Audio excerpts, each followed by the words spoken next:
en film med lyssverd og romskip og sånt, og ikke var, nei, det folk ville ha nå var dramaer mellom mennesker og mye mer på bakken.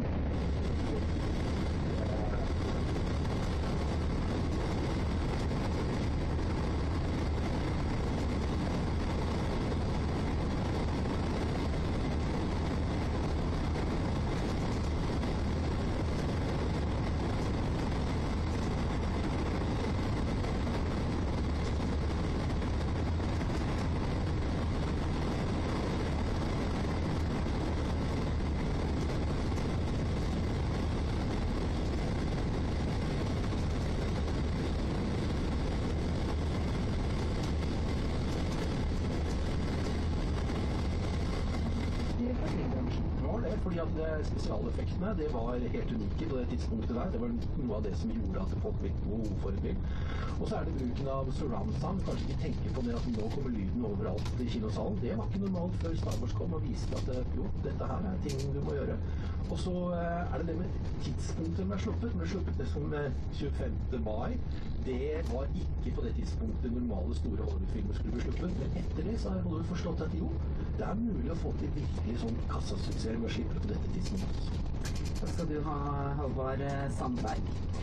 Da er vi kommet til bæret for i dag, og jeg kan vel si at lengst nord må man fortsatt ha vinterdekk på bilen. Statsmeteorolog Terje Alsvik-Valle? Ja, faktisk. Det er kommet nysnø natt i deler av Finnmark. Det har lagt seg faktisk helt ned ved havet, særlig Øst-Finnmark. Så ja, det er barske forhold nord i landet til hver slutten av mai, må jeg si. Men ellers er det kort oppsummert snø i nord, sol i sør og vått litt på. Det er sånn kort oppsummert hver dag, ja. Det stemmer. Det er noen snøbyger på kysten av Finnmark, som sagt. Og så er det oppholdsdag stort sett indre Finnmark og Troms. Og Nordland også stort sett oppholdsdag i dag. Litt regn kommer til Helgeland i kveld.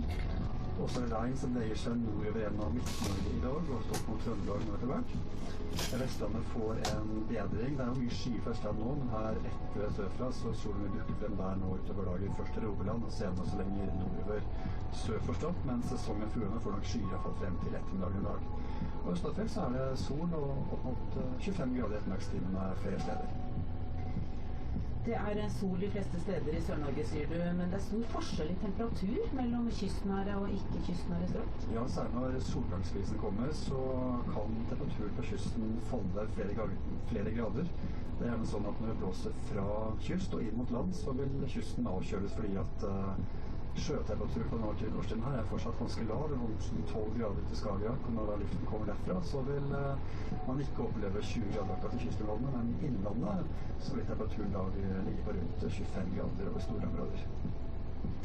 Det høres fint ut for de som er i Sør-Norge. I Nord-Norge er det altså på tide å ta på igjen vinterdekkene hvis man ikke har gjort det. Der er det snø noen steder. Da har vi kommet til slutten av Nyhetsmorgen for denne fredag 26. mai. Ansvarlig for nyhetssendingene i dag er Bjørn Christian Jacobsen. Produsent for Nyhetsmorgen, Vidar Eidhammer. Tekniske ansvaret var det Ida Lara Brenna som hadde. Jeg heter Kari Ørstavik. Du kan høre samfunnsprogrammet Ekko i P2. Ellers kan jeg også si at har du tips eller kommentarer, send oss gjerne en e-post til adressen 03030alfakrøll.nrk.no. Ellers kan du høre Nyhetsmorgen når du vil på radio. På adressen radio.nrk.no.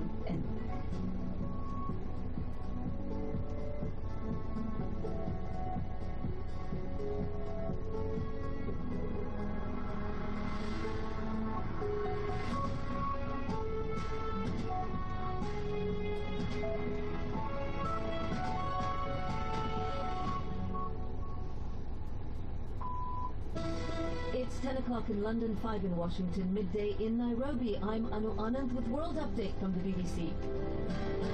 Coming up, we'll be in Italy, where leaders of the G7 are meeting to discuss terrorism, trade and climate change. As the probe into the Trump team's links with Russia gathers steam, what are the lessons learned from previous attempts to remove U.S. presidents? Often, those who begin impeachment drives for political purposes end up looking like the petty and and impetulant people. And as dozens of victims of Monday's attack in Manchester remain in hospital, many in critical condition, a woman who lost both legs in the 2005 London attacks reflects on the trauma she went through. It's really interesting to even use the word recovery in my experience, because I will not recover. That's all after the latest world news. Hello, I'm Jerry Smith with the BBC News. The heads of government of 7 of the world's biggest economies, the G7, are meeting in Italy to discuss trade, climate change and ways to do more to tackle violent extremism. The two-day gathering in Sicily will be the first G7 summit for several of the leaders, including Donald Trump. James Reynolds is in Sicily. I think there'll be plenty of arguments, particularly over migration and climate change. Some of the 6 leaders might want that other leader, Donald Trump, to sign up to the Paris Climate Change Agreement, which of course he said that he will review. We might not have any progress on that, but you can bet there'll be discussions about that. And also, there might be talk about migration. Bear in mind, we're in Sicily here. This is where thousands of migrants have got to following their dangerous trip across the Mediterranean from Libya. It may be that Italy wanted more progress on migration, more progress on resettling migrants, but it seems from preparatory discussions that the United States will not sign up to that. President Trump's son-in-law and senior White House advisor Jared Kushner is reported to be under scrutiny by the FBI inquiry into alleged Russian interference in last year's US election. From Washington is our correspondent Nick Bryant. What's of interest to investigators are meetings that took place in December last year during the presidential transition. That's that period between the election and Donald Trump taking office in January. Between Mr. Kushner and Sergei Kislyak. He's the Russian ambassador to Washington. A lot of people think he's also the Kremlin's chief spy on American soil. They're also looking at meetings with a leading Russian banker, Sergei Gorkov. He's the head of an institution that's been subject to US sanctions that were imposed by the Obama administration following Russia's annexation of Crimea. Now, this doesn't mean that Jared Kushner is suspected of a crime or that he's accused of wrongdoing. But investigators do apparently believe that he has information that is relevant to their inquiry into Russian meddling into last year's presidential election. Indigenous leaders from across Australia have rejected a bid for recognition in the country's constitution, deciding instead to push for representation in Parliament. Our reporter Hal Griffith is in Sydney. Australia's constitution doesn't recognise its Indigenous people or protect them from discrimination. They remain the most impoverished and incarcerated in society. But after a 3-day meeting at Uluru, the 250 leaders decided they should seek more than symbolic acceptance. They've called for stronger representation, with a new national body that would report to Parliament and a treaty that would frame all future agreements. Vitally, their joint statement says that the sovereignty of Aboriginal and Torres Strait Island people has never been ceded or extinguished. They've demanded greater self-determination in future. You're listening to World News from the BBC. All major political parties in Britain are resuming their campaigns for next month's general election after suspending them following Monday's bomb attack in Manchester. The leader of the opposition Labour Party, Jeremy Corbyn, will give a speech in which he's expected to call for changes to Britain's interventionist foreign policy to minimise the risks of terrorism. The Tanzania-based African Court of Human Rights is expected to deliver a ruling on whether the hunter-gatherer Ogiek people should leave their ancestral lands in Kenya's Rift Valley. The government argues the step is necessary to protect the Mau forest. The BBC's David Wafula has visited the community. According to Hassan, Rashamba is 96 years old, dressed in a traditional attire made from the skin of wild pigs. We sit down, and she begins by narrating how important the forest is to her. I have lived here since I was born. I grew up here, married traditionally, had my family here, buried my husband in this forest when he died. I don't know anywhere else. I now live here with my great-grandchildren. I would love to see them carry on our traditions. A former regional police chief in China has been executed for murder and corruption. Zhao Yiping was once the top police officer in China's Inner Mongolia region. Last year, he was found guilty of the violent murder of his 26-year-old lover, who China's state media say had threatened to report Mr. Zhao's corrupt behavior. Police in Cambodia arrested 2 people for allegedly sending at least 10 people to India to donate their kidneys for illegal organ transplants. A man and a woman from Phnom Penh were thought to have arranged for individuals to travel to India to donate their kidneys in exchange for approximately $6,000 each. BBC News.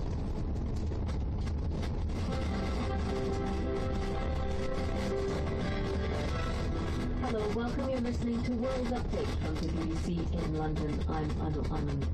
In our feature this week, unlike Iron Man, no, not Robert Downey Jr., another triathlete. In fact, we meet a real flying man. Richard Brown is a British inventor, has built a miniature jet engines. What is missing is a kit. His workshop in Salisbury in the West of England. And we're firing up the 6 mini jet engines. He's got 2 on his back and 2 on each arm. He can control them with a little trigger button by his finger. And it takes quite a while for them to get going. Now he's standing about 10 meters away, and yet you can hear just how loud it is. And you can really smell the burning jet fuel.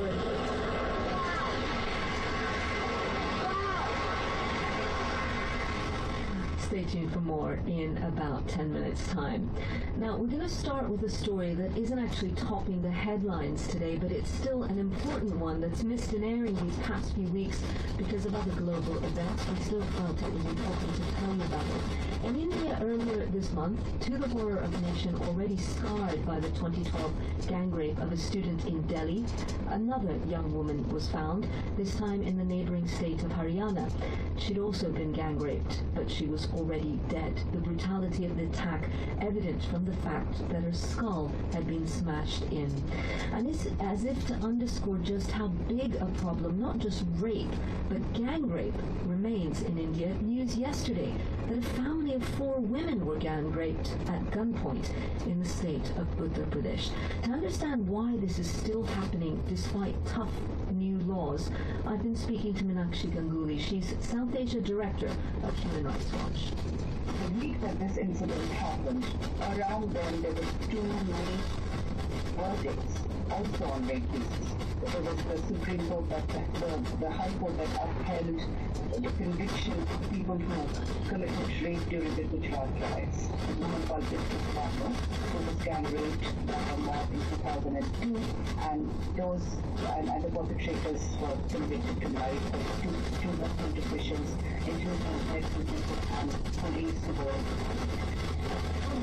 Jyoti Pandey, who was in Delhi, Supreme Court held that conviction of those perpetrators. And that was the Delhi gang rape in 2012. That's right. So 2 very important judgments around the same time we find this incident occurring. And this again has that same level of brutality, that same level of gang rape outside of Dhaka. So it's really concerning because, when there are public convictions, these are high-profile cases, so, when there are convictions and the courts rule in these cases, the judges pronounce extremely strong convictions. Even so, we find that these cases are continuing, and that is really, really concerning. It's a problem that, one of a horrific crime has taken place, when public has forced that case to be taken seriously, but taken as a victim of a disaster. So it's not taken seriously when that happens. That is right. So after the 2012 incident, when there were so many protests, such public pressure, the laws have been amended, have been made much stronger. There are now punishments specifically for stalking. The sort of definition of rape and sexual violence has been expanded. So, in terms of laws, India is pretty okay. But then comes the next level, which is enforcement, which is when we want to figure out if the state is taking these seriously enough, or do they feel that they're done after making good speeches in Parliament.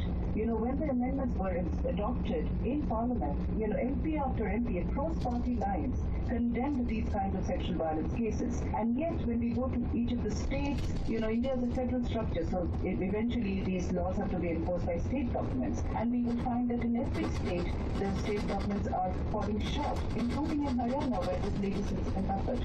That was Meenakshi Ganguly. She's South Asia Director of Human Rights Watch. Well, I put that to Kamlesh Panchal. She's not part of the Haryana state government, but she does head the Haryana State's Commission for Women. It shocks and saddens me greatly. Whenever a case of abuse comes to my attention, I take action immediately. I've already travelled to Sonipat, where the gang rape victim's body was found. There, the investigation has already been completed within 3 or 4 days. The case has been fast-tracked. But do you accept that Haryana is one of the worst places for women in India? It has an extremely high rate of female feticide, little girl babies being aborted because they're not wanted. Women do most of the heavy lifting, the housework, but also the earning in the state. And often when they go to the police, when they have a problem, they're sent back to their tormentors. Look,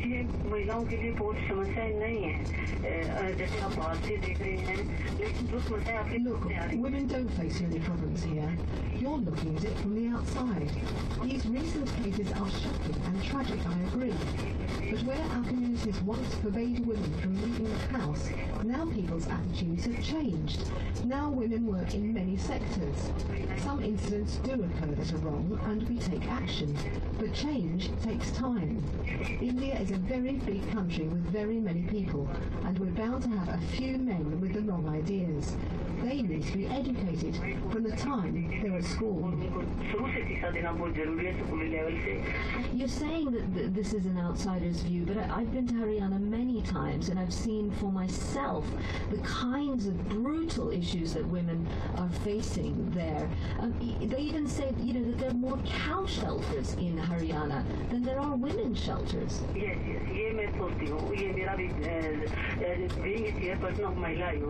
Yes, I agree. I see that too. I've met the Chief Minister just yesterday over this issue. The implementation of our Domestic Violence Act is very poor because women don't have anywhere to go for shelter. There might be 250 women looking for shelter. Maybe 10 or 11 get a space. Stop complaining. Also, there's no proper implementation of financial support for victims. I've even lobbied our state's Chief Minister over the quality of the shelters. I've been to some that are worse than jails. They should make comfortable and open shelters where training, education and mental support is available so that the women can move on. And I was speaking there to Kamlesh Panchal. She's head of Haryana State's Commission for Women. She's appointed rather than elected, but deals every day with issues around violence against women. Now, you might feel it's the age of the anti-expert. In the White House, certainly, President Trump wants straight talkers, businessmen, people who act. Well, in a way, Andy Merrifield agrees. His book, Amateurs, is an ode to those who dabble in things. He says they're wrongly dismissed and often understand the situation better than so-called professionals who paid to measure and study things. He came into our studio and he started by telling me what's wrong with professionals and experts. I'm certainly not condemning expertise. I think part of the problem with professionals is that there's a certain structure and a certain dictate that they have to work under. So they may work here, as a GP, but there's targets, there's certain number of patients they have to see. There's a certain intensity about how they have to perform. So the target culture, the performance culture rains down not only on ordinary people, but on professional people as well. And they're condemned to operate within that system. It's not so much that I'm pointing fingers at professionals are being culpable. I'm suggesting that there's in place now there's a culture of conformity, a culture of targets, a culture of assessment that is actually a kind of tyranny. Yeah, you kind of talk about how stifling it is and this kind of uncountable power that seems to come with someone being an expert or being a professional. But can you give us some examples, you cite a lot in the book, of the way in which this kind of total reliance on professional expertise sometimes makes a complete mess of things? Well, I think often you get very intelligent people working for management consultancies who are working under extreme time pressure. They're very smart. They come from Ivy League institutions, schools. You know, they're rocket scientists in every sense, but they don't have any feel for what they're doing. They're not actually embedded in the subject matter itself. There's no intimacy. They're doing their job. They're performing. They're often multitasking, and what they're doing is producing knowledge which is quite detached, quite distant. It's not really getting down to the nitty-gritty of what it is. I mean, you give examples, don't you, of, was it your grandparents and where they lived in Liverpool? Sure. And how experts came in and said, right, this neighborhood is squalid, it's no good. Right. So moved them way outside of town where actually it was worse. It's a good example. I mean, in some ways it's an easy target to think about the urban renewal program that took place in the UK and in the United States in the late 50s, early 60s. I didn't realise up until later how much this event was lying somehow subliminal in my mind. And later on I studied urban studies and I became an urban expert, if you will. And putting together the personal with the professional, I realised actually there was a lot of stuff going on in the United States around activism, protesting urban renewal, mass urban renewal. Experts suggesting these were slums. They had the data, they had the statistics, they had all the certain numbers of people were living in, you know, in certain high densities, and they were squalid, and they had to go, and they had big plans for bright new futures of what would happen. And it became really problematic, and in Liverpool it became exacerbated by economic fallout and unemployment in the early 70s. So they became sleeper states, and which became very unpleasant places to live in. Well, let's look at amateurs, because that is the other side of the coin in your book. You say that, you know, we think of amateurs as people who dabble, who do things as a hobby. They might be good at something, but it's unimportant. And yet you're arguing basically that it isn't unimportant. Why? It could be unimportant, and they could do things very badly. But I think what we quite often are the people who have certain passions about what they do it very well, because they feel intimate about it. They feel that actually what they do is who they are. And I think this distinction between what people do and who they are is something that can be studied in modern culture. And so amateurs, for example, like the whole religious amateurs.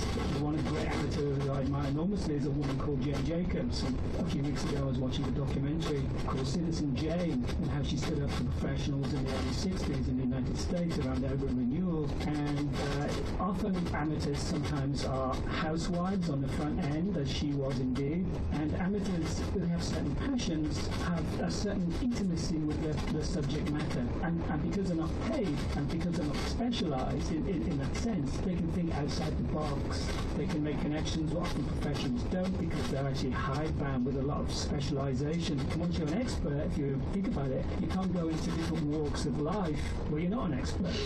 And so I think experts keep their brief rather narrow, and that ends up stifling curiosity. And I think that's very dangerous for society when you have a system that goes from school to jobs to people who control the government to people who actually determine what news we hear as well. I have to say, is going under a form of professionalisation, which is rather stifling.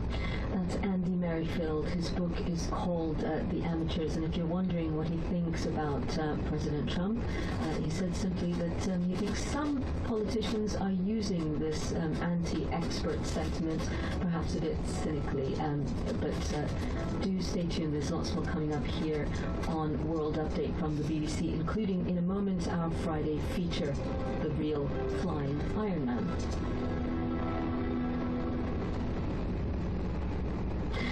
Now, coming up later in the program, we'll hear about the world's first academic conference on print. Where else would you get insights like Prince and 19th century dandyism, and Prince and the postmodern blues aesthetic? There's been no academic research on him, virtually none, which is astonishing given he had such a massive impact on popular culture. What are people going to learn from this conference? Oh, all kinds of things. We're going to develop a new Prince vocabulary over the course of the next 2 days, so that should be interesting. What kind of words? Prince to epistemology, I think, is the first one. What does that mean? We're not sure yet. We're going to find out over the next couple of days.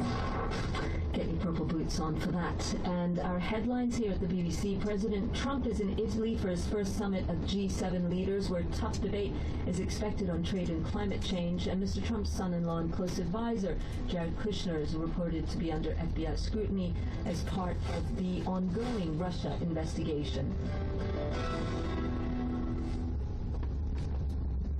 You're listening to World Update from the BBC. I'm Anu Anand, and it's time for our Friday feature. In 1903, the Wright brothers made the first sustained airplane flight in history, proving that man could stay aloft in a heavier-than-air machine. For our Friday feature this week, we're going to explore a new venture in getting off the ground, flying that is as extraordinary and possibly as revolutionary as the Wright brothers' first airplane back at the beginning of the last century. I travelled to Salisbury in the west of England to meet a person some are calling Iron Man, after the flying superhero in the Marvel films.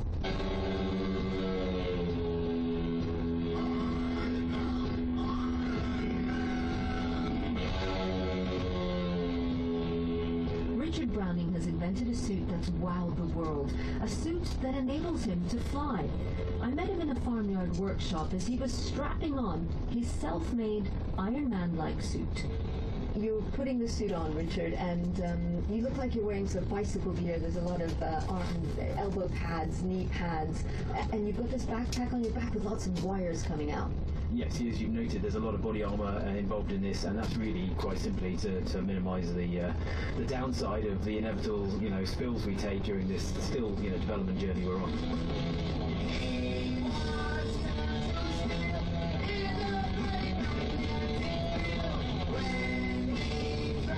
And you've got here these kind of round cylinders that they're about the size of maybe big cookie tins. They look like thrusters. Where are those going to go? There's 6 microgas turbines. Each one is, yes, indeed the size of a sort of small biscuit tin. They look very innocent and quiet little creations here, but as you'll see soon, they turn into quite amazing little forms of thrust. So essentially they are 6 microgas turbines, jet engines, very similar to what you'd find on a 747, just miniaturized. And the advantage of them is that for the weight that they produce an inordinate amount of power.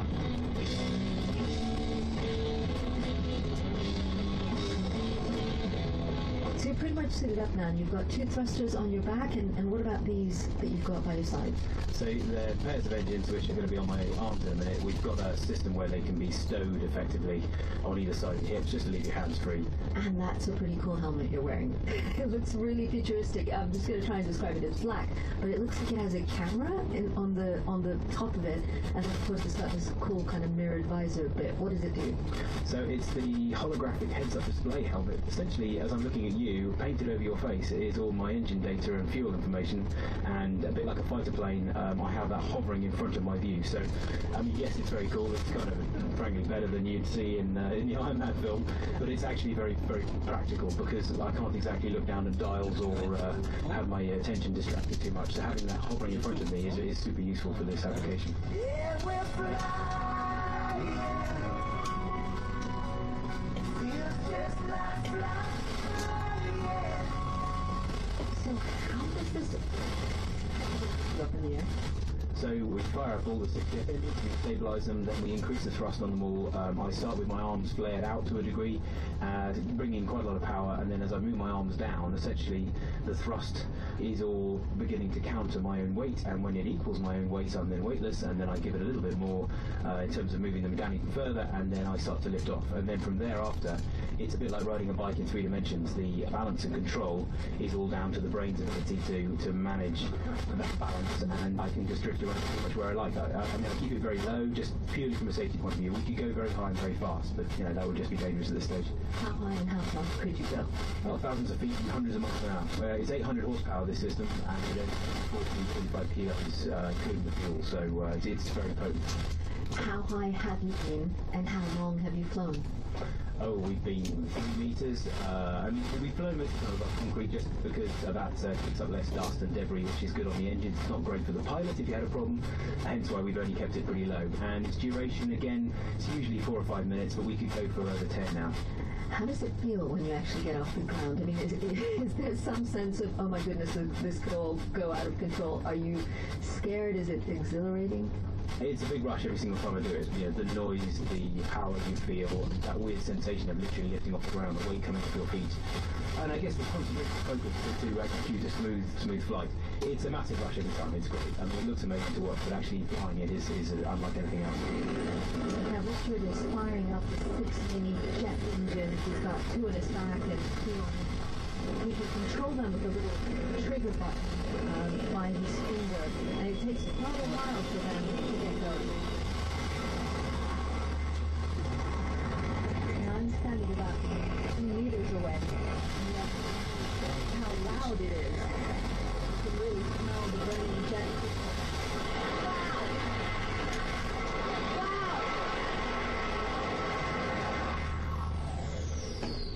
Wow, that is absolutely amazing. I was trying to describe it whilst he was up in the air. It was so loud.